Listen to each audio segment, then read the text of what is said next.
Eco Tejas world class electric bike అతి తక్కువ ధరలోనే.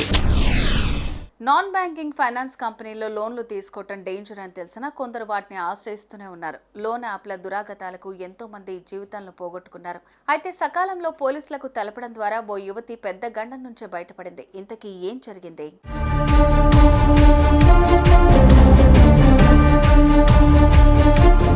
తిరుపతి జిల్లా సుల్లూరుపేటలో లోన్ డబ్బులు కట్టాలని యువతిని వేధింపులకు గురిచేసిన ఇద్దరు రికవరీ ఏజెంట్లను పోలీసులు అరెస్ట్ చేశారు. కేసు వివరాలను జిల్లా ఎస్పీ సుబ్బారాయుడు మీడియాకు వివరించారు. సుల్లూరుపేటకు చెందిన యువతి హైదరాబాద్లో సాఫ్ట్వేర్ ఇంజనీర్గా పనిచేస్తోంది. 6 నెలల క్రితం ఆమె ఫినబుల్ యాప్లో లోన్ తీసుకున్నట్లు తెలిపింది. సమయానికి ఈఎంఐ చెల్లించకపోవడంతో తన ఫోటోలను అసభ్యకరంగా మార్చి సామాజిక మాధ్యమాల్లో పోస్ట్ చేస్తామని రికవరీ ఏజెంట్లు బెదిరించారు. బాధితురాలి తల్లిదండ్రులు, బంధువులకు ఫోన్ చేసి డబ్బులు కట్టలేదని దూషించారు. అంతటితో ఆగకుండా ఆమె సోదరుడికి కొన్ని న్యూడ్ ఫోటోలు కూడా పంపించారు. ఏజెంట్ల వేధింపులు తాళలేక యువతి పోలీసులను ఆశ్రయించింది. స్పందించిన పోలీసులు ఇద్దరు నిందితులను అరెస్ట్ చేశారు. నాన్ బ్యాంకింగ్ ఫైనాన్స్ కంపెనీల వద్ద రుణాలు తీసుకునే సమయంలో జాగ్రత్త అవసరమని జిల్లా ఎస్పీ సుబ్బారాయుడు తెలిపారు.